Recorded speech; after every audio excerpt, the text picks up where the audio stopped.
એટલે દેવતાઓની ઉપાસના એમ, એટલે દેવતાઓની ઉપાસનામાં કર્મકાંડ પણ આવી ગયું. યસ, એ બરાબર બધું છે. શીખ્યા છીએ. હરે કૃષ્ણ. હરે કૃષ્ણ. ખૂબ સરસ. બધાએ ટ્રાય તો કરવો જોઈએ. હા, જરૂરથી. બરાબર હરે ને? કૃષ્ણ માતાજી. યસ, બોલો માતાજી. પહેલા શ્લોકો તો જે આહવાન મંત્ર હતો ને, ઓમ પૂર્ણમદ પૂર્ણમિદમ પૂર્ણાત યસ, પૂર્ણમુદચ્યતે, એ ઈશોપનિષદનું એટલે મંગલાચરણ છે. એટલે ભગવાન પૂર્ણ છે ને, એમાંથી જે પણ બધું સર્જન થયું છે એ બધું એમનામાંથી થયેલું હોવા છતાં પણ ભગવાન પૂર્ણ જ છે. એને એ શ્લોક હતો. અને ત્યાર પછી પહેલા શ્લોકમાં ઈશાવાસ્ય ઇદં સર્વમ, એટલે ભગવાન સર્વત્ર રહેલા છે, એમની શક્તિનું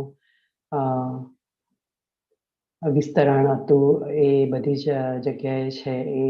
અને પછીનો શ્લોક હતો એમાં કે ભગવાને જ બધી વસ્તુનું સર્જન કરેલું છે અને એમાં આપણે કઈ વસ્તુ વાપરવી, કઈ વસ્તુ પર આપણે હક છે, અને ભગવાનની જ બધી વસ્તુઓ છે. એટલે આમ જોવા જઈએ તો શ્લોકનો હાર્દ એવું જ હતું કે દરેક વસ્તુ ભગવાનની જ છે, એટલે બધું ભગવાનને સમર્પણ કરીને જ એનો ઉપયોગ કરવો જોઈએ, અને એવું યાદ આવે છે. અને પછીના શ્લોક હતા કે ભગવાન બહુ જ શક્તિમાન છે, એમની ગતિ બહુ જ પ્રબળ છે. એટલે એ ગતિનું વર્ણન હતું એક શ્લોકમાં, કે એ બહુ જ ચાલી આપણે ઝડપથી ક્યાંય પણ પહોંચી જાય છે. જેમ કે તમે કદાચ એક્ઝામ્પલ આપ્યું હતું કે ગજેન્દ્ર મોક્ષમાં કે જ્યારે ભગવાનની સ્તુતિ કરી ત્યારે એ ફક્ત એક જ અક્ષર બોલ્યા અને બીજા અક્ષરમાં તો ભગવાન ત્યાં પહોંચી ગયા હતા.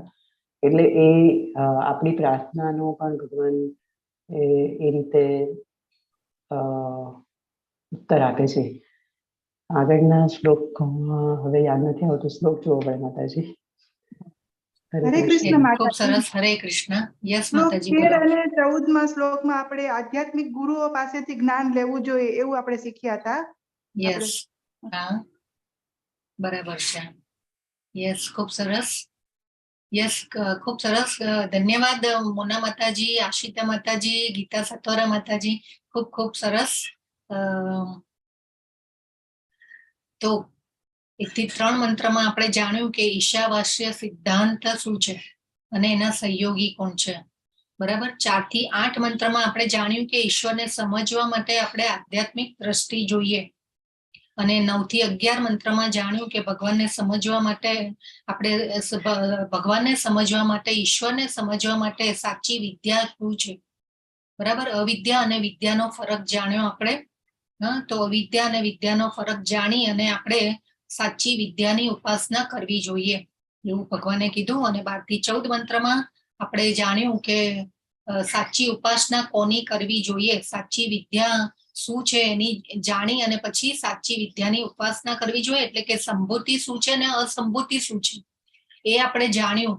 અને એ સંભૂતિમાં 2 પ્રકારની સંભૂતિ હતી. એક નિરાકાર બ્રહ્મની ઉપાસના, એટલે કે બ્રહ્મ એ પણ ભગવાનનું સ્વરૂપ જ છે, પરંતુ એ જેને કહેવાય ને કે નિરાકાર બ્રહ્મ એ ભગવાનનું અવ્યક્ત સ્વરૂપ છે. પણ એના માટે પણ ભગવાને કહ્યું કે એ લોકો પણ નિરાકાર બ્રહ્મની જે ઉપાસના કરે છે એ લોકો પણ ઘોર અંધકાર તરફ જાય છે. અને સંભૂતિ અને અસંભૂતિને આપણે જાણી લેવી જોઈએ, અને પછી સાચી સંભૂતિ શું છે એની આપણે ઉપાસના કરવી જોઈએ. એટલે કે આપણે જે દેવી દેવતાઓની પૂજા છે, પછી સમાજ સેવા છે, પરોપકાર, પુણ્ય કર્મો, સકામ કર્મો, જે એ બધા જે છે એ શરીર માટેની સેવા છે. આપણે ઇન્દ્રિય તૃપ્તિ માટે આપણે જેને કહેવાય ને કે દેવી દેવતાઓ પાસે પણ લોકો જાય છે. બરાબર ને? કેમ કે દેવી દેવતાઓ ફળ જલ્દી આપે છે, એટલા માટે હંમેશા લોકો દેવી દેવતાઓ પાસે જાય છે. અને આપણે વેદોમાં સમજાવેલું છે, અમુક કર્મકાંડ સમજાવેલા છે, તો એના માટે અમુક દેવી દેવતાઓની પૂજા અને આપણે એ બધું પણ ડિટેલમાં સમજ્યા હતા. બરાબર. તો આ રીતે આપણે અત્યાર સુધીના શ્લોકમાં આપણે સમજ્યા છીએ. તો હવેના જે 15, 16, 17 અને 18 શ્લોક જે છે એમાં પ્રાર્થના આપી છે, ભગવાનને પ્રાર્થના કરી છે. નિરાકાર બ્રહ્મ વિશે પણ આપણે જાણ્યું કે નિરાકાર બ્રહ્મની ઉપાસના કરે છે એ ઘોર અંધકાર તરફ જાય છે. બરાબર. પણ આપણે તો જાણી ગયા છીએ. ચલો હવે હું થોડાક આજે પ્રશ્નો પૂછીશ તમને બધાને. 15 અને 16 મંત્રોમાંથી જ. હા, તો એ 15 અને 16 મંત્રોના સંદર્ભમાં પ્રશ્નો છે, બરાબર. તો પ્રશ્નો છે કે પહેલા તો આપણે ભગવદ્ ગીતામાં ભગવાનની વ્યાખ્યા જોઈ છે, 2 રીતે જોઈ છે, બરાબર ને. બીજા અધ્યાયમાં લેવલ 1 અને સેકન્ડ લેવલમાં પણ આપણે જોઈએ છીએ. ચલો, ભગવાન એટલે ભગવાન કોને કહેવાય? ભગવાન એટલે ષડ ઐશ્વર્યોના સ્વામી. યસ, એક એક જણ બોલજો. હા, એક એક જણ એક એક પોઈન્ટ ને કહેજો, બરાબર છે, એટલે બધાને ચાન્સ મળે. Yes, okay. Yes, yes Hetal માતાજી, બોલો બોલો. ષડ ઐશ્વર્યોના સ્વામી. હા, ને કહીએ છીએ કયા કયા આપણે છે ઐશ્વર્યો? સંપત્તિ, ખ્યાતિ, જ્ઞાન, સુંદરતા, પછી બીજી 2 યાદ નહીં આવતી માતાજી. શક્તિ, યસ, અને જ્ઞાન, સમૃદ્ધિ. ત્યાગ. સમૃદ્ધિ, યસ, એ આપણે જોયું હતું, બરાબર છે ને. અને ભગવાનની અનુભૂતિના તબક્કા જોયા હતા. આત્મ સાક્ષાત્કારના તબક્કા કયા કયા છે? બ્રહ્મ, પરમાત્મા અને ભગવાન. યસ, બરાબર છે. તો ભગવાનને ભક્ત કયા કયા રસમાં ભજી શકે છે? શાંત રસ, સાખ્ય રસ, દાસ્ય ભાવ, માધુર્ય ભાવ, વાત્સલ્ય ભાવ. યસ, હા, બરાબર છે. હવે આપણે એકવાર બોલી દીધું, પછી બીજાને ચાન્સ આપીશું, હે ને. તો ઓકે, ચાલો. તો આ 6 મુખ્ય રસો છે, બરાબર. હવે આપણે જોઈએ કે ભૌતિક શક્તિ કેટલા તત્વોમાં વિભાજિત થયેલી છે?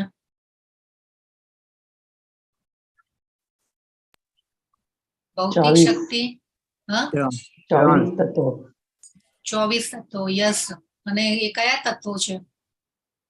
પૃથ્વી, જળ, અગ્નિ, પાંચ વાયુ, ઇન્દ્રિયો, આકાશ, 5 મન, બુદ્ધિ, અહંકાર. કર્મેન્દ્રિય, હા, યસ, મન. બોલો. યસ, 5 કર્મેન્દ્રિયો, બરાબર છે. શોર્ટમાં બોલો. હા, પછી 5 જ્ઞાનેન્દ્રિય, હા, 5 કર્મેન્દ્રિય, ગુંદા, જનેન્દ્રિય. હા, અને- એને આપણે ડિટેલમાં નથી જવું. 5 કર્મેન્દ્રિયો આવી ગઈ, 5 જ્ઞાનેન્દ્રિય આવી ગઈ, એટલે 10 થયા. બીજા હજી? 5 વિષયો. હા, હા, યસ, 5 બરાબર છે. વિષયો. 5 વિષયો. પંચભૂતો અને મન, બુદ્ધિ, અહંકાર. હા, 5 મહાભૂતો, યસ. હા, એટલે 20 થયા. અને બીજા 4 કયા? મન, બુદ્ધિ, અહંકાર અને અવ્યક્ત. હા, યસ, ઓકે. અને પ્રકૃતિના ગુણો પણ આપણે કહી શકીએ, બરાબર ને. તો આ 24 તત્વોમાં ભૌતિક શક્તિ વહેંચાયેલી છે. 24 તત્વોમાં વહેંચાયેલી છે. આ 15 અને 16 મંત્રમાં આ બધું પ્રભુપાદે કહેલું છે, બરાબર ને. ઓકે. પુરુષ અવતારો કયા કયા છે? જો તમે કયો તો હું જવાબ આપું. યસ, ઓકે, બોલો બોલો માતાજી. ભગવાનના 3 પુરુષ અવતાર છે. એક તો કારણોદક્ષાય વિષ્ણુ, બીજા જે મહાવિષ્ણુ કહેવાય, બીજા છે ગર્ભોદક્ષાય વિષ્ણુ, અને ત્રીજા ક્ષીરોદક્ષાય વિષ્ણુ. યસ, ખૂબ સરસ માતાજી. તો આ તો આપણે લેવલ 1, લેવલ 2, બરાબર. અને આપણે ઈશોપનિષદના મંત્રમાં પણ પ્રભુપાદે ઉલ્લેખ કર્યો છે. આ તો આપણને હવે એકદમ જેને કહેવાય ને કે બાય હાર્ટ થવું જ જોઈએ. પુરુષ અવતારો કોણ છે? આ 3 જે અવતારો છે એને પુરુષ અવતારો કહેવાય છે. અને એને કયા તત્વોથી ઓળખાય છે?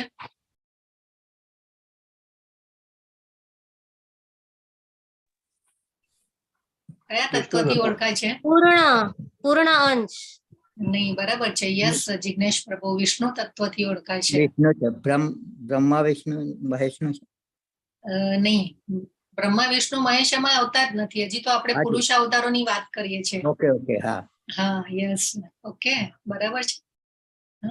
જો તો હવે આનો આપણે વાંચીને કોણ બેઠા છીએ, બરાબર. તો એ વાંચવાનું. આજે આપણે પહેલા આપણે જયારે પણ ક્લાસમાં આવીને ત્યારે વાંચીને બેસવાનું. તો આપણે થોડોક આ રીતે, જો આવી તો ક્યારેક એક્ઝામ છે ને એકદમ સડનલી આવી જાય. કઈ એક્ઝામ આવી જશે સડનલી આપણા જીવનમાં? મૃત્યુની એક્ઝામ આવે, બરાબર ને. તો એના માટે તો આપણે ક્યારેય તૈયારી કરતા જ નથી. હા, આવી એક્ઝામો ફટાફટ ક્યારેક આવી જાય સડનલી, બરાબર ને. તો હંમેશા આપણે તૈયાર રહેવું જોઈએ. ઓકે, ચલો. તો હવે આ પુરુષ અવતારોમાંથી કયો અવતાર ભગવાનનો સર્વ વ્યાપક છે? શિરો ના બ્રહ્મો શું કહેવાય? ક્ષીરોદક્ષાય વિષ્ણુ બધાના હૃદયમાં છે. યસ. અને સર્વ વ્યાપક રીતે કયા વિષ્ણુ છે? ગર્ભોદાક્ષાય વિષ્ણુ. નહીં. ક્ષીરોદક્ષાય વિષ્ણુ જ ગણાય ને માતાજી? યસ. હા, ક્ષીરોદક્ષાય વિષ્ણુ તરીકે જ પરમાત્મા તરીકે આપણા હૃદયમાં રહેલા છે. અને ભગવાન અણુ અણુ અને પરમાણુમાં પણ ભગવાન ક્ષીરોદક્ષાય વિષ્ણુ જ સર્વ વ્યાપક થાય છે. બરાબર. એટલે આ પણ જો 15 અને 16 પ્રભુપાદે ઉલ્લેખ કર્યો છે. બરાબર છે આ વસ્તુનો. તો આ 3 અવતારો ક્યાં રહે છે? કયા સાગરોમાં રહે છે? કારણોદક્ષાય વિષ્ણુ તો કારણના સાગર માં શયન કરતા હોય છે. ગર્ભોદક્ષાય વિષ્ણુ એમાં અને ક્ષીરસાગરમાં. નામ પ્રમાણે જ છે. જો ગર્ભોદક્ષાય બરાબર છે ને? ક્ષીરોદક્ષાય વિષ્ણુ ક્ષીરસાગરમાં. યસ. હા, કારણોદક્ષાય વિષ્ણુ કારણક સાગરમાં, ગર્ભોદક્ષાય વિષ્ણુ ગર્ભોદક સાગરમાં અને ક્ષીરોદક્ષાય વિષ્ણુ ક્ષીર સાગરમાં શયન કરે છે. માતાજી, આ ક્ષીરોદક્ષાય વિષ્ણુ આપણે ક્ષીરસાગરમાં એવું કહીએ છીએ, પણ એવું કહીએ છીએ ને આપણે કે દરેકના હૃદયમાં હોય છે, તો એ ક્ષીરોદક સાગર કેવી રીતે? મને કદી ખબર નથી પડતી. હા, એ પરમાત્મા રૂપે છે ને. પરમાત્મા રૂપ જે છે ને ભગવાનનું, એ લોકલાઇઝ સ્વરૂપ છે ભગવાનનું. બરાબર. એટલે અણુ અણુ પરમાણુમાં અને બધા જીવાત્માઓના હૃદયમાં પણ ભગવાન એ રીતે રહેલા છે. જો ધ્યાન યોગ કરે છે જે લોકો, એને ચતુર્ભુજ વિષ્ણુ રૂપમાં, ક્ષીરોદક્ષાય વિષ્ણુનું રૂપ કેવું છે? ચતુર્ભુજ રૂપ છે. બરાબર ને? ક્ષીરસાગર કહે છે તો ક્ષીરસાગર એટલે પેલું મિલ્કી ઓશન જેવું આપણે કહીએ ને? નહીં, ક્ષીર એટલે દૂધ. હા, ક્ષીર એટલે દૂધ, એટલે દૂધના સાગરમાં રહે છે. અને ગર્ભોદક સાગર એટલે ભગવાનના શરીરમાંથી જે પરસેવો નીકળે છે એ ગર્ભોદકશાહી સાગર છે. હા, પ્રસ્વેદ કહેવાય. ભગવાનનો પ્રસ્વેદ જે છે એ દિવ્ય છે. બરાબર. ચલો, આની આપણે ડિટેલમાં નહીં જઈએ. હા, હવે ભગવાન અને આપણા વચ્ચે શું તફાવત છે? અરે સોરી, તફાવત નહીં, સામ્યતા શું છે? તફાવત તો બધાને ખબર છે. આપણાને ભગવાન વચ્ચે સરખાઈ શું છે? આપણે અંશ છે એમના, એટલે આપણામાં એમનામાં જે ગુણો છે એ બધા અંશ રૂપે તો હોય છે, પણ તફાવત એટલે પૂર્ણ રૂપે તો ભગવાન જ છે. યસ. ભગવાનના અંશ હોવાથી આપણામાં ભગવાન જેવા ગુણો આપણામાં ધરબાયેલા પડ્યા છે. બરાબર ને? પરંતુ આત્મા ઉપર મોહમાયાનું લેયર ચડી જાય છે, એટલા માટે આપણે સાચી સ્વરૂપ અવસ્થાને ઓળખી શકતા એમ પણ નથી. કહેવાય ને કે આત્મા છે એ એનો સ્વભાવ પણ સચ્ચિદાનંદ છે, અને ભગવાન પોતે સચ્ચિદાનંદ છે, એ બી કહી શકાય. હા, યસ. ભગવાન પણ સતચિત અને આનંદ છે. બરાબર. અને એવી રીતે આત્મા પણ સતચિત આનંદ છે, પરંતુ આત્મા ઉપર મોહમાયાનું લેયર ચડી જાય છે, એટલા માટે આપણે આ અવસ્થાને ઓળખી શકતા નથી. આપણી જે સાચી સ્વરૂપ અવસ્થા છે એ અને આત્માને પણ બ્રહ્મ કયો છે. બરાબર ને? એટલે પરમ સત્ય બ્રહ્મ છે, એટલે આપણે આત્માને પણ બ્રહ્મ કયો છે. બરાબર. ઓકે. તો આપણાને ભગવાન વચ્ચે શું તફાવત છે? આત્મા અને પરમાત્મા વચ્ચે શું તફાવત છે? તફાવત શું છે? યસ, મોના માતાજી, બોલો. આપણે અણુ છીએ અને ભગવાન વિભુ છે. આપણે એના અંશ છીએ અને ભગવાન પૂર્ણ છે. યસ, બરાબર છે. અને આત્માનો સ્વભાવ શું છે? આત્મા પોતાને જ જાણી શકે, જ્યારે પરમાત્મા એ દરેક જીવોમાં બધું વસ્તુ જાણી શકે. યસ, બરાબર છે. ખૂબ સરસ. બધા બોલજો. હા, જે પણ બધા અહીંયા છે બધા અનમ્યુટ કરીને હવે બોલજો. ઓકે. તો ભગવાને બીજે ભગવદ ગીતામાં કયા યોગીને સર્વશ્રેષ્ઠ યોગી કયો છે? જ્ઞાની નામ આપે છે, મદગતે ના અંતરાત્મા, જે ભગવાનને ભજે છે એ યોગી. ભક્તિ યોગ. ભક્તિ યોગી. યસ. જ્ઞાન યોગી છે, જ્ઞાન યોગી છે, અષ્ટાંગ યોગી છે. હા, એ બધા યોગીઓમાં ભક્તિ યોગીને સર્વશ્રેષ્ઠ કીધું છે ભગવાને. ભગવાને આખી ભગવદ ગીતામાં આપણે જોઈએ તો ભક્ત અને ભક્તિ ઉપર ખૂબ જ મોટો ભાર મૂક્યો છે. અને પ્રભુપાદે તો ભક્તિ સેવા, ભક્તિ એટલે ભક્તિનો અર્થ શું થાય? સેવા, સર્વિસ ઓફ ધ લોર્ડ. તો એ આખું જે હાર્દ જે છે ને ગીતાનો, એ મેઇન હાર્દ એ છે ગીતાને જો એક જ શબ્દમાં કેવી હોય તો આપણે શું કહી શકીએ? ભગવત શરણાગતિ. ભગવાનની શરણાગતિ લેવાની છે આપણે. બરાબર? ઓકે, ચલો. ભગવાન કેમ પૃથ્વી ઉપર પ્રગટ થાય છે અને લીલાઓ કરે છે? જો આ મંત્ર 15 અને 16 ના સંદર્ભમાં કહેવાનું છે.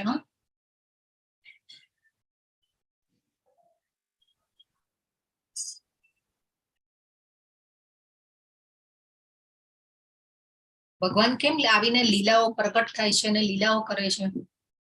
આપણું ભગવાન પ્રત્યે આકર્ષણ વધે અને હા, આપણે અને એમને પ્રાપ્ત એમની કરવામાં એમની Yes. શક્તિ બતાવીને આપણને એમના પ્રત્યે ભાવ જગાડે છે. યસ, બરાબર છે. પણ મને આ 15 અને 16 માં જે પ્રભુપાદે જણાવ્યું છે એ આન્સર જોઈએ છે. શું કીધું છે?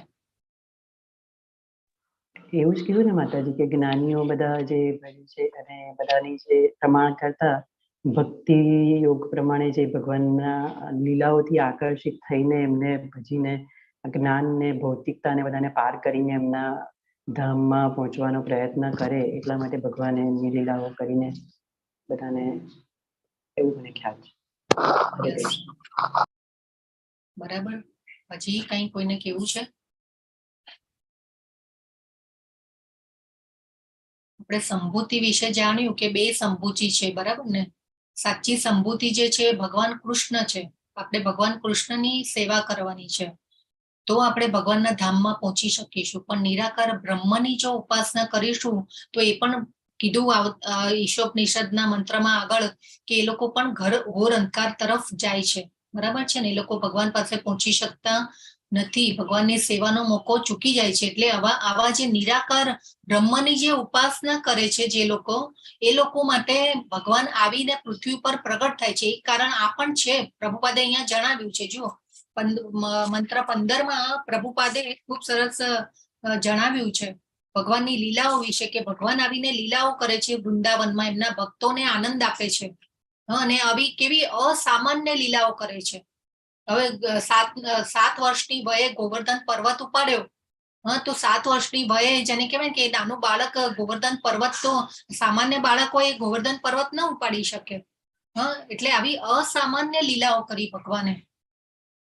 અનેક રાક્ષસોને માર્યા. એ પછી કંસ અને રાવણ તો કેટલા શક્તિશાળી હતા, ભગવાન જ મારી શકે એવા હતા ને ભગવાને આવવું પડ્યું. બરાબર? તો એક કારણ આ પણ છે. આપણે અત્યારે આનો અભ્યાસ કરી રહ્યા છે, નિરાકાર બ્રહ્મની જે ઉપાસના કરે છે. બરાબર ને? આપણે સંભૂતિ અને અસંભૂતિ વિશે જાણ્યું. તો આપણે જે નિરાકાર બ્રહ્મની જે ઉપાસના કરે છે એવા લોકો માટે પણ આવીને ભગવાન અહીંયા લીલાઓ કરે કે ભાઈ એ થકી પણ એ લોકો સમજી શકે કે ભાઈ હું વ્યક્તિ રૂપમાં છું, અને હું નિરાકાર નથી. બરાબર? એટલે આ કારણ જણાવવા માટે પણ ભગવાન આવીને આવી અસામાન્ય લીલાઓ કરે છે કે ભાઈ મને ઓળખી શકે લોકો. જ્યારે ભગવાન પૃથ્વી ઉપર ધરાતલ ઉપર આવ્યા હતા, પ્રગટ થયેલા, ત્યારે પણ એવા જૂજ લોકો જાણી શક્યા હતા ભગવાનને કે ભગવાન વ્યક્તિ રૂપમાં છે. અને ત્યારે પણ એવી નિરાકાર બ્રહ્મની ઉપાસના થતી હતી. ત્યારે જો 12મા અધ્યાયમાં અર્જુનજીએ પ્રશ્ન પૂછ્યો છે કે ભાઈ નિરાકાર બ્રહ્મની ઉપાસના જે કરે એ શ્રેષ્ઠ છે કે સાકાર રૂપની તમારા જે પૂજા કરે એ શ્રેષ્ઠ છે? તો ભગવાને એકદમ સ્પષ્ટ શબ્દોમાં બીજા શ્લોકમાં આન્સર આપી દીધો છે કે જે સાકાર રૂપમાં મને ભજે છે તેઓ સર્વશ્રેષ્ઠ છે. મારા મતે એ શ્રેષ્ઠ છે. ભગવાને કોઈ કિંતુ પરંતુ રાખ્યું જ નથી આપણા માટે. ભગવાને ભગવદ્ ગીતામાં એકદમ સ્પષ્ટ આન્સરો આપ્યા છે આપણને કે મારી સાકાર રૂપમાં પૂજા કરવી જોઈએ, મારા વ્યક્તિ રૂપમાં મને ભજવો જોઈએ. તો આ રીતે આપણે 15મો જે મંત્ર જે છે એ આપણને આ કહી કે છે. ચલો, ભગવાન શબ્દનો અર્થ શું થાય? 16મા મંત્રમાં આપેલો છે. ભગવાન શબ્દનો અર્થ ભગ એટલે ઐશ્વર્ય અને વાન એટલે ધારણ કરવું. જે 6 ઐશ્વર્ય ધારણ કરે છે એવા ભગવાન. યસ, બરાબર છે. તો આપણે લેવલ 1 ને 2 માં આપણે જાણી ગયા. પણ ઈશોપનિષદના હિસાબે પ્રભુપાદે શું જણાવ્યું છે કે ભગવાનનો અર્થ શું થાય? એક તો માતાજી રૂપ ગોસ્વામી જે એમની ડેફિનેશન ભગવાનની એટલે વ્યાખ્યા કરી છે એની વાત કરો છો તમે? એટલે ભ એટલે રૂપ રક્ષણ કરવું. ગોસ્વામી આપણે જે પરાશર મુનિએ કરી છે, આપણે ભગવદ્ ગીતામાં જોઈએ હા, છીએ, એ ષડ ઐશ્વર્ય વાળી ષડ હમણાં ઐશ્વર્ય વાળી. હા, આ તમે મેં કીધું 16મા અધ્યાય અરે મંત્રમાં તો એમના સંદર્ભમાં એ જ આપેલું છે. આમાં શ્રી જીવ ગોસ્વામી સોરી નોટ ભ એટલે ભનો અર્થ, ગનો અર્થ અને વાન એટલે શું એવી હા, રીતે. યસ. એટલે એ રીતે આપણે ઈશાવાસ્યની ભાવના પ્રમાણે આપણે ભગવાનનો અર્થ જે છે એ અહીંયા પ્રભુપાદે સમજાવ્યો છે. બરાબર. જો અહીંયા ભના બે અર્થ થાય છે, એક તો જે પૂર્ણપણે પોષણ કરે છે તે, અને બીજો રક્ષણહારના અર્થમાં. ભગવાન આપણું રક્ષણ પણ કરે છે અને પોષણ પણ કરે છે. કયો શ્લોક છે? ભગવાને ભગવદ્ ગીતામાં કહ્યું છે કે હું જરૂરિયાતોની પૂર્તિ કરું છું અને એનું રક્ષણ પણ કરું છું. અનન્યાસ ચિંતયંતો મામ યે જનાઃ પર્યુપાસતે તેષાં નિત્યાભિયુક્તાનાં યોગક્ષેમં વહામ્યહમ. યસ, બરાબર છે. કયો શ્લોક કહેવાય છે આને? અનન્ય ભક્તિ. નહીં માતાજી, આપણે ભગવત લેવલ 1 માં યસ, LIC શ્લોક. બરાબર છે, ખૂબ સરસ. યોગક્ષેમં. હા, યોગક્ષેમં વહામ્યહમ. બરાબર. તો અને ઘનો અર્થ અહીંયા જો ભગવાનને શું કીધું છે? ઘના અર્થમાં માર્ગદર્શક, નેતૃત્વ કરનાર અને સર્જન કરનાર.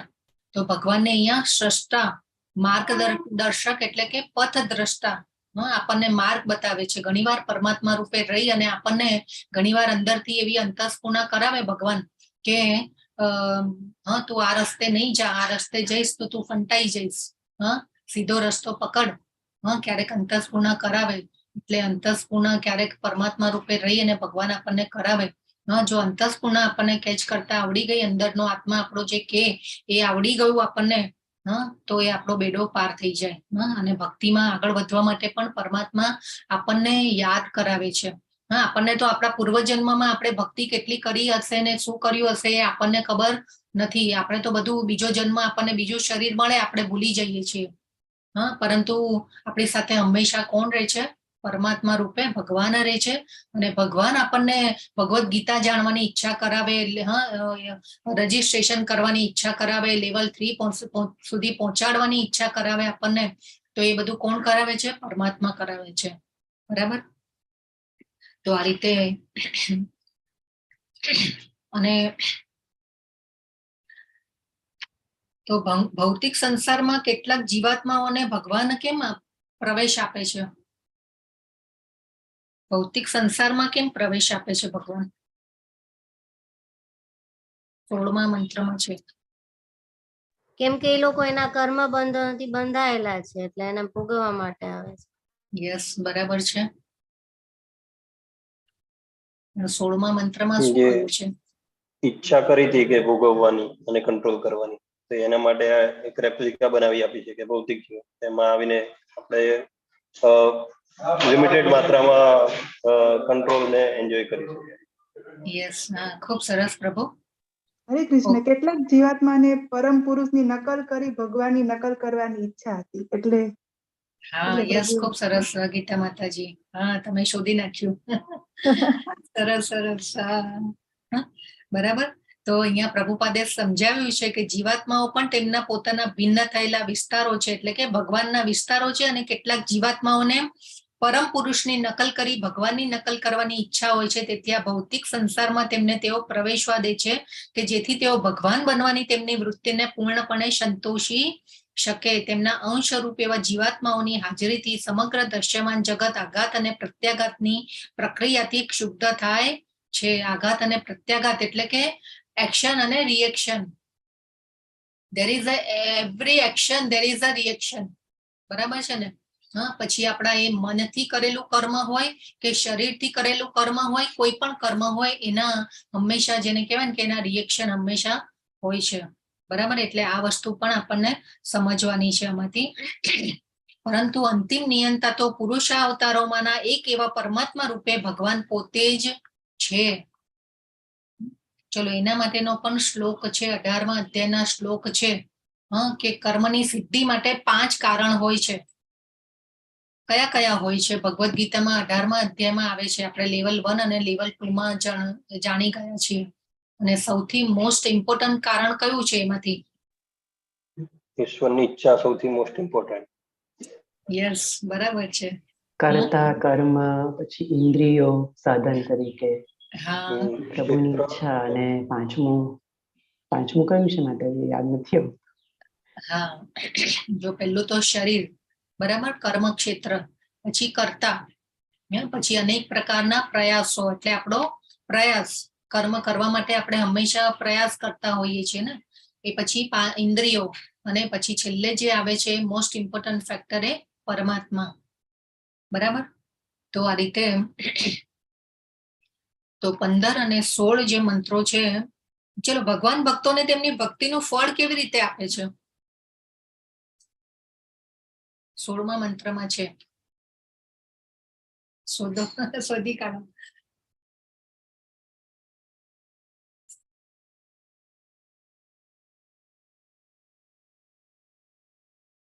અહેતુકી કૃપા કરીને.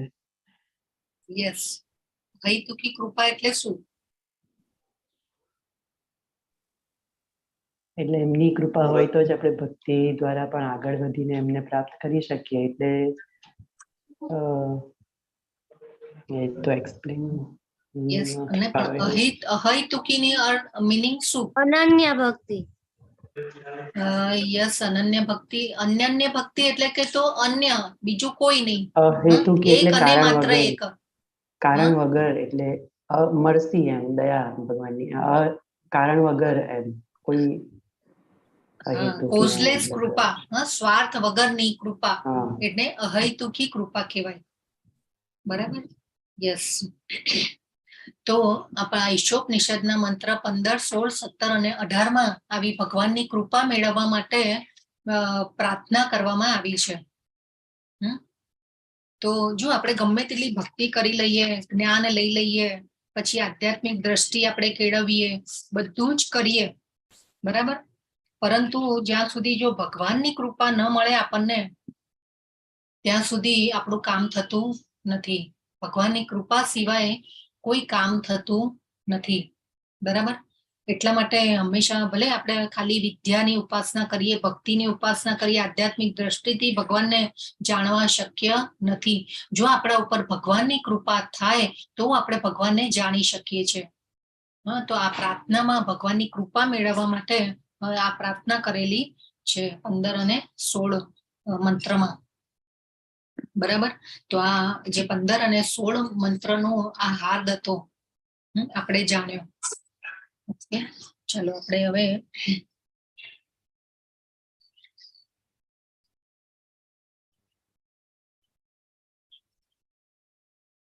મંત્ર 15 કોઈ વાંચશે?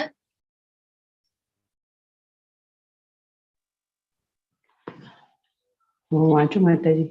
જી, વાંચો માતાજી. હિરણ્યમયેન પાત્રેણ સત્યસ્યાપીહિतं મુખં તત્ત્વં પુષન્ન પાવૃ સત્યધર્માય દુષ્ટયે. યસ, ભગવદ અનુવાદ ગીતાનો વાંચો રાગ આવી ગયો. હે સર્વના પાલન કરતા, હે મારા ભગવાન, આપનું વાસ્તવિક મુખારવિંદ આપના ઝળહળતા પ્રકાશના તેજ વડે ઢંકાયેલું છે. કૃપા કરી તે આવરણને દૂર કરો અને આપના શુદ્ધ ભક્તને દર્શન દો. ધન્યવાદ માતાજી. હરે કૃષ્ણ. હરે કૃષ્ણ. તો આ મંત્રમાં ભગવાનને કયા નામથી બોલાવવામાં આવેલા છે? પુષન. યસ, ખૂબ સરસ માતાજી. જ્યારે ક્વેશ્ચન આવે ને ત્યારે થોડુંક આપણે પછી જો અનુવાદમાં જોઈ લેવાનું, અથવા તો એના જે નીચે શબ્દો આપેલા છે ને, સંસ્કૃત શબ્દોના ગુજરાતી અર્થ આપેલા છે, એમાં પણ આપણે જોઈ શકાય. તો આ રીતે આપણે જોઈને પછી આપણે આન્સર કરી શકીએ છીએ. તો પુષન શબ્દ જે છે, હે પાલન કરતા, ભગવાનને હે પાલન કરતા, આપણું ભગવાન જે છે પાલન પોષણ કરે છે. આપણે જાણ્યું ને ઈશોપનિષદના મંત્રમાંથી કે આ સર્વ અહીંયા જે પણ ભૌતિક બ્રહ્માંડમાં જે પણ વસ્તુઓ છે ભગવાનની માલિકીની છે, આપણી કોઈ વસ્તુ નથી. અને ક્યારેય ભગવાન આપણી પાસે ભાડું માંગતા નથી. તો આ ભાડાના સ્વરૂપમાં આપણે જેને કહેવાય ને કે ભગવાનની સેવા કરવાની છે, અને આપણે એના માટે નિર્માયેલા છીએ. એટલા માટે હંમેશા ભગવાન જે છે આપણું પાલન પોષણ કરે છે. તો અહીંયા પુષન શબ્દ યુઝ કર્યો છે ભગવાન માટે. અને અહીંયા પ્રભુપાદ પહેલો જે જો મંત્ર ટાંકે છે ભગવદ્ ગીતાનો 14મા પોઈન્ટ 14.27 બ્રહ્મણો હિ પ્રતિષ્ઠાહમ અમૃતસ્ય વ્યયસ્ય ચ શાશ્વતસ્ય ચ ધર્મસ્ય સુખસ્ય કાંતિકસ્ય ચ. તો નિરાકાર બ્રહ્મ જે છે એનું પણ સ્વરૂપ જે છે એ મારામાંથી જ ઉદ્ભવ થયેલું છે.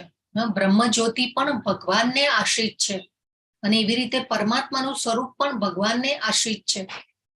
તો આપણે જાણી ગયા ને કે મૂળભૂત વ્યક્તિ સ્વરૂપ જે ભગવાન છે, મૂળભૂત ભગવાનનું મૂળભૂત સ્વરૂપ છે એ કયું છે? શ્યામ સુંદર મુરલી મનોહર શ્યામ સુંદર. હા, યસ, ખૂબ સરસ. તો એ ભગવાનનું સ્વરૂપ ક્યાં રહે છે એકચ્યુઅલી? ગોલોક વૃંદાવન ધામ. ગોલોક વૃંદાવન ધામમાં રહે છે, બરાબર ને? તો આપણે ભગવાન તો ત્યાં એમના જેને કહેવાય ને કે શુદ્ધ ભક્તો મુક્તાત્માઓ સાથે ત્યાં નિજાનંદ માણે છે. ભગવાન એમના ભક્તો સાથે પરમાનંદ માણે છે ત્યાં ગોલોક ધામમાં. પણ ભગવાન જે છે એમના એક અંશ થકી આ ભૌતિક બ્રહ્માંડનું જે હવે આપણને ઘણી વાર એમ થાય કે ભાઈ ભગવાનને કોઈ કામ જ ન હોય. ભગવાન તો કઈ કામ નહીં કરતા હોય. પ્રભુપાદે અહીંયા પણ એ પણ ટાંક્યું છે. આપણને ઘણીવાર પ્રશ્ન થાય પણ ભગવાન જે છે એ મૂળભૂત તો ભગવાન ગોલોક ધામમાં રહે છે, પરંતુ આ ભૌતિક બ્રહ્માંડનું જે સર્જન છે, વિસર્જન છે, પાલન પોષણ ધારણ કરનાર બધું જ જે છે ભગવાન એમના પોતાના એક અંશ થકી, પરમાત્મા રૂપી અંશ થકી ભગવાન આ બધું કરે છે. આજે આપણે 3 પુરુષાવતારો જોયા, એના થકી આ બધું કામ ચાલે છે, ભૌતિક બ્રહ્માંડનું કાર્ય. તો આપણે આ બ્રહ્મ જ્યોતિની પરે થઈ આગળ જઈ અને પછી આપણે ભગવાનને વ્યક્તિ સ્વરૂપમાં જ્યારે જાણીએ, ત્યારે આપણે એમના દર્શન કરીએ, ત્યારે આપણો જે સાક્ષાત્કાર છે એ પૂર્ણ થયો કહેવાય. એવું આ ઈશાવાસ્ય ભાવના આપણને કહી રહ્યું છે. અને પ્રભુપાદે ખૂબ સરસ રીતે ભાવાર્થમાં આપણને સમજાવ્યું છે. અને અહીંયા પ્રભુપાદે એક ભગવાન માટે ખૂબ સરસ પરમેશ્વર શ્રી કૃષ્ણ હંમેશા દિવ્ય આનંદથી ભરપૂર છે અને આનંદમયો ભ્યાસ્યાત, એ શબ્દ ભગવાન માટે વપરાયો છે. અને આ બધી લીલાઓનું વર્ણન ને બધું ભગવાને કર્યું છે. અને પ્રભુપાદે ખૂબ સરસ અહીંયા ભગવાન લીલા કેમ આવીને કરે છે કે ભાઈ આવા નિરાકારવાદીઓ જે હોય, નિરાકાર બ્રહ્મની જે ઉપાસના કરતા હોય, એ લોકો પણ જાણી શકે કે હું વ્યક્તિ રૂપમાં છું અને મારી એ સર્વોપરિતા સ્થાપવા માટે ભગવાન લીલાઓ કરે. ભક્તોને આનંદ આપવા માટે તો એ તો હોય જ કારણ એનું કે ભાઈ ભક્તોને આનંદ આપે છે ભગવાન, પરંતુ એક આ બીજું કારણ પણ અહીંયા પ્રભુપાદે આપણને જણાવ્યું છે કે આ નિરાકારવાદીઓ જે નિરાકાર બ્રહ્મની ઉપાસના કરે છે એ લોકો પણ જાણી શકે.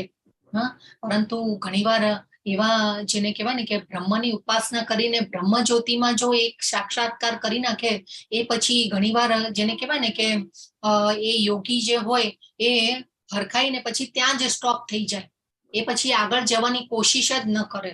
એવી રીતે 3 જે જ્ઞાન યોગ જે છે, જ્ઞાન યોગી, પછી અષ્ટાંગ યોગી, ધ્યાન યોગની જે ઉપાસના કરતા હોય, તો એ લોકોને જેને કહેવાય ને કે અહીંયા પ્રભુપાદે લખ્યું છે કે ભાઈ એ ઉપાસના જે છે અપૂર્ણ સાક્ષાત્કાર છે. જ્યારે ભગવાનનો આપણે સાક્ષાત્કાર કરીએ ત્યારે આપણે પૂર્ણ સાક્ષાત્કાર એનો કહેવાય. અને ભગવાન સમગ્ર ભૌતિક સર્જનમાં પરમાત્મા તરીકે જાણીતા તેમના પૂર્ણ અંશ થકી વ્યાપેલા છે. અને એક અહીંયા પ્રભુપાદે ખૂબ સરસ અહીંયા લખ્યું છે કે પ્રભુ પ્રાપ્તિની આખી પ્રક્રિયા એક મહાન વિજ્ઞાન છે. તો જો આપણે આને મહાન વિજ્ઞાન કહ્યું છે. અને ભૌતિકવાદી સાંખ્ય યોગ્યો ભૌતિક સર્જનના 24 મૂળભૂત તત્વોનો ફક્ત વિશ્લેષણ અને ધ્યાન કરી શકે છે. તો જ્ઞાન યોગમાં જે આગળ વધે એ ખાલી બ્રહ્મનો સાક્ષાત્કાર કરી શકે. પછી ધ્યાન યોગીઓ જે છે એ પરમાત્મા સુધીનો સાક્ષાત્કાર કરી શકે. અને જે ભક્તો જે છે, શુદ્ધ ભક્તો જે છે, એ જ ભગવાનને જાણી શકે છે.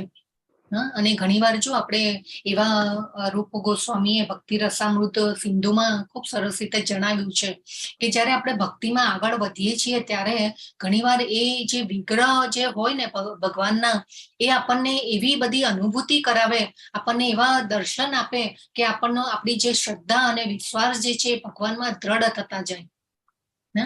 તો આ રીતે પણ ખૂબ સરસ રીતે આ પ્રભુપાદે આ જણાવ્યું છે. અને બ્રહ્મજ્યોતિના એક ખૂણામાં જે આપણા 14 આપણે ગૌલોક ચાર્ટમાં આપણે જોયું છે કે ગૌલોક ચાર્ટમાં આપણે બધા લોકનું વર્ણન છે, પછી આપણે આખું જે ભૌતિક બ્રહ્માંડ જે છે એ બ્રહ્મજ્યોતિના એક ખૂણામાં આવેલું છે. ને એવા તો અનેક બ્રહ્માંડો છે અને અનેક બ્રહ્માંડોમાં અનેક ગ્રહો છે.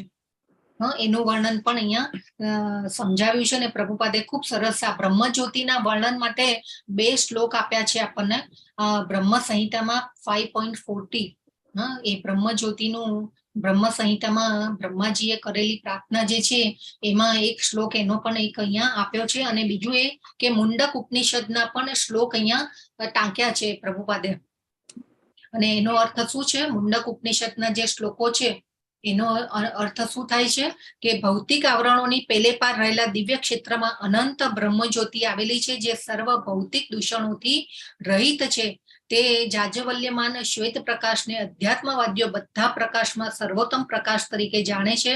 તે ક્ષેત્રમાં પ્રકાશ માટે સૂર્ય, ચંદ્ર, અગ્નિ અથવા વિદ્યુતની જરૂર રહેતી નથી. ખરેખર ભૌતિક જગતમાં જે પણ પ્રકાશ આપણને જોવા મળે છે તે તો એ સર્વોપરી પ્રકાશનું પરાવર્તન માત્ર છે. બ્રહ્મ આગળ પણ છે અને પાછળ પણ છે. તો સૂર્યદેવ જે આપણને પ્રકાશ આપે છે એ પ્રકાશ કોની પાસેથી લઈને આપે છે? ભગવાન પાસેથી પ્રકાશ આપે છે. કરોડો વર્ષોથી સૂર્ય જે છે એ આપણને પ્રકાશ આપી રહ્યા છે, સૂર્યદેવ.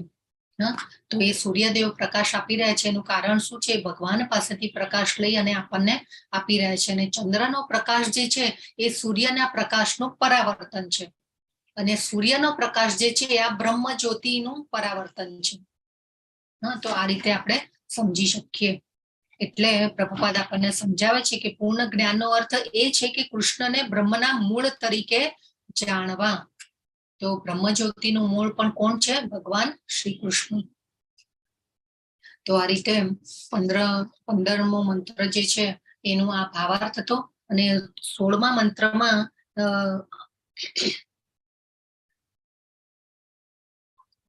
16મો મંત્ર વાંચશે કોઈ?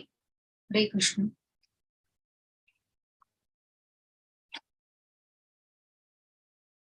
હરે કૃષ્ણ. હરે કૃષ્ણ માતાજી. હા, વાંચો માતાજી. कुशन्ने कर्षयं सूर्यं प्राजापत्य व्यूह रश्मिन् समूह तेजो यत्ते रूपं कल्याणतमं तत् ते पश्यामि यो सावसो पुरुषः सोऽहमस्मि. રાગ તો નથી આવ્યો માતાજી. ના, કઈ વાંધો નહીં. આમાં થોડુંક જરા ડિફિકલ્ટ છે. ઓકે, અનુવાદ વાંચો માતાજી. હે ભગવાન, હે આદિ તત્વચિંતક, હે વિશ્વના પાલન કરતા, સર્વનું નિયમન કરનાર, શુદ્ધ ભક્તોના આરાધ્ય દેવ અને પ્રજા ઉત્પન્ન કરનાર પ્રજાપતિઓના હિતેચ્છુ, કૃપા કરીને તમારા દિવ્ય કિરણોથી જળહળથી દિવ્ય પ્રભાને દૂર કરો કે જેથી તમારા તે કલ્યાણકારી રૂપને હું જોઈ શકું. જે પ્રમાણે સૂર્ય અને સૂર્યનું કિરણ છે તે જ પ્રમાણે તમે પરમેશ્વર છો અને હું એક તુચ્છ જીવ છું. હરે કૃષ્ણ. હરે કૃષ્ણ. ખૂબ ખૂબ ધન્યવાદ માતાજી. તો 15 અને 16મા મંત્રમાં 2 મંત્રમાં બ્રહ્મજ્યોતિને હટાવી અને ભગવાન એમનો આ પડદાને દૂર કરે તો આ દર્શન કરી શકે એવી ભક્તની પ્રાર્થના છે. બરાબર, ખૂબ સરસ પ્રાર્થના છે. કેવી સુંદર પ્રાર્થના કરી છે કે તમે બ્રહ્મજ્યોતિનો પડદો હટાવી લો તો અમે તમારા દર્શન કરી શકીએ. ભગવાન કહે છે ને ભગવદ્ ગીતામાં કે હું બધાને હું દર્શન નથી આપતો. બરાબર ને? એવું કહે છે. કયો શ્લોક છે? નાહમ પ્રકાશો સર્વસ્ય. ખૂબ સરસ. આગળ બરાબર છે. એટલું જ યાદ આવે છે. હરે કૃષ્ણ. તો એ ભગવાન કહે છે કે હું બધાને, હું મારી બ્રહ્મજ્યોતિથી હું ઢંકાયેલો રહું છું. હું બધાને દર્શન આપતો નથી. અને ભગવાને અહીંયા એક સૂર્યનું ઉદાહરણ આપીને પ્રભુપાદે સૂર્યનું ઉદાહરણ આપ્યું છે. અને આપણે લેવલ 1 માં પણ સૂર્યના ઉદાહરણ તરીકે સમજીએ છીએ. બ્રહ્મ પરમાત્મા અને ભગવાનનું જે સ્વરૂપ આત્મ સાક્ષાત્કારના તબક્કાઓને આપણે સૂર્યના ઉદાહરણ દ્વારા સમજીએ છીએ. અહીંયા પણ પ્રભુપાદે એવી રીતે સેમ સૂર્યનું ઉદાહરણ આપ્યું છે કે સૂર્ય અને સૂર્યના કિરણો ગુણોની દ્રષ્ટિએ એક છે. એવી રીતે ભગવાન અને આપણે વિભિન્ન અંશો કહેવાઈએ. તો એવી રીતે આપણે ગુણોમાં પણ સેમ છીએ. તેવી જ રીતે ભગવાન અને જીવો ગુણોની દ્રષ્ટિએ સમાન છે. સૂર્ય એક છે, પરંતુ સૂર્ય કિરણોના અણુઓ અગણિત છે. સૂર્યના કિરણો સૂર્યના ભાગરૂપ છે. સૂર્ય અને સૂર્યના કિરણો મળીને એક પૂર્ણ સૂર્ય બને છે. જો આમાં અહીંયા પણ પૂર્ણતાની વાત આવી કે જે આપણો પહેલો જે શ્લોક છે, તો આપણું જીવન પૂર્ણ ક્યારે થઈ શકે કે જ્યારે આપણે ભગવાનની સાથે જોડાઈ જઈએ. તો આપણા હાથની એક આંગળી હોય અને એક આંગળીને આપણે કાપીને જો છૂટી પાડી દઈએ તો એ આંગળીનું મહત્વ રહેતું નથી. પરંતુ એ આંગળી જે છે શરીર સાથે જોડાયેલી છે, તો એ આંગળી જે છે એ આપણી એ કાર્ય કરી શકે છે એનું. પરંતુ જો એ આંગળીને કાપીને છૂટી પાડીને બાજુ પર મૂકી દઈએ તો એ કાર્ય કરી શકે નહીં. તો સેમ વે આપણે પણ આપણા જીવનની પૂર્ણતા ક્યારે આપણે લાવી શકીએ આપણા જીવનમાં કે આપણે જ્યારે ભગવાનની સેવા કરીએ, ભગવાનને આપણે પ્રેમ કરીએ અને ભગવાનને જ્યારે જાણીએ, ત્યારે આપણે મનુષ્ય જીવનની પૂર્ણતા પ્રાપ્ત કરી શકીએ. તો આ એક 16મા અધ્યાયનો અને ખૂબ સુંદર પ્રાર્થના કરી છે. અને ભગવાનને કહેવામાં આવ્યું છે કે હે ભગવાન, હે આદિ તત્વચિંતક, હે વિશ્વના પાલન કરતા, સર્વનું નિયમન કરનાર અને શુદ્ધ ભક્તોના આરાધ્ય દેવ અને પ્રજા ઉત્પન્ન કરનાર પ્રજાપતિઓના હિતેચ્છુ, કૃપા કરી તમારા દિવ્ય કિરણોથી જળહરતી દિવ્ય પ્રભાને દૂર કરો. તો અહીંયા સૂર્યનું ઉદાહરણ આપ્યું છે. અને આ રીતે ભગવાન અહીંયા ઈશોપનિષદ મંત્ર જે છે આપણને પ્રાર્થના કરે છે કે બ્રહ્મજ્યોતિના તેજ કિરણોને દૂર કરો અને તેમના શુદ્ધ ભક્ત તેમનું પૂર્ણ આનંદમય દિવ્ય રૂપ નિહાળી શકે, એના માટે પ્રાર્થના કરવામાં આવી છે. આપણે જાણ્યું ને કે ભગવાનની કૃપા સિવાય કોઈ કાર્ય આપણું થઈ શકતું નથી. એટલે આ કૃપા મેળવવા માટે અહીંયા ભગવાનને પ્રાર્થના કરવામાં આવી છે.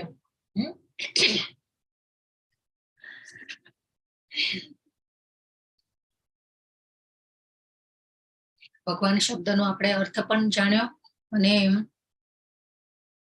અહીંયા એક બીજું પ્રભુપાદે બહિરંગ શક્તિ અને આંતરિક શક્તિને પણ અહીંયા કોટ કર્યું છે કે ભગવાન સર્વ કારણોના કારણ છે અને તેમનું કોઈ બીજા શબ્દોમાં તેમનું કોઈ કારણ ન હોવાથી તેઓ મૂળ કારણ છે.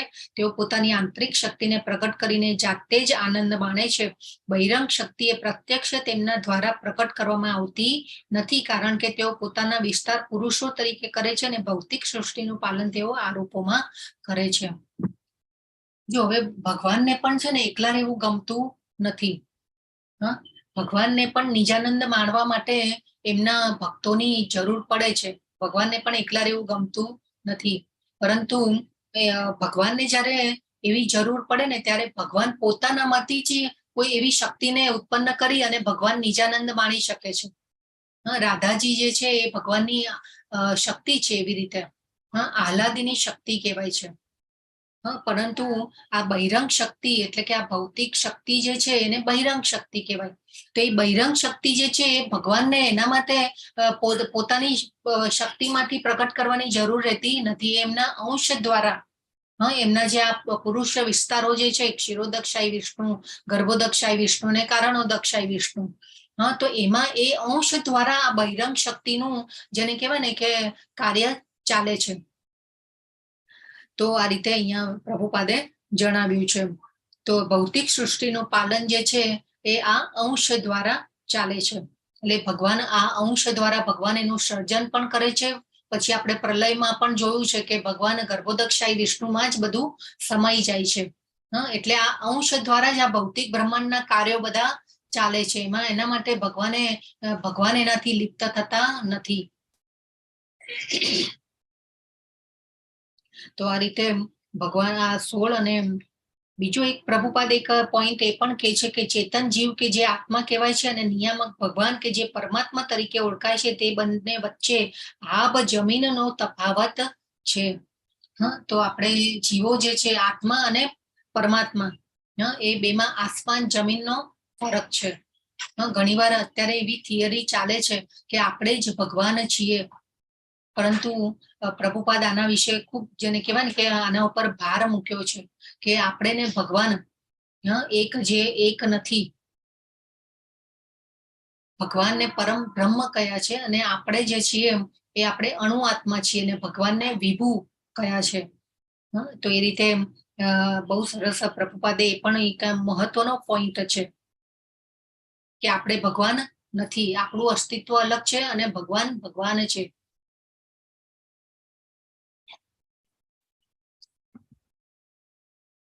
તો આ રીતે ભગવાન આવા શુદ્ધ ભક્તોને તેમના હૃદયમાં જરૂરી એવું જ્ઞાન પ્રદાન કરી હંમેશા તેને મદદ કરે છે અને અજ્ઞાનના સર્વ અંધકારનો પોતાની વિશેષ કૃપાથી નાશ કરે છે. અને તાર્કિક તત્વચિંતકો યોગ્ય આની કલ્પના પણ કરી શકતા નથી.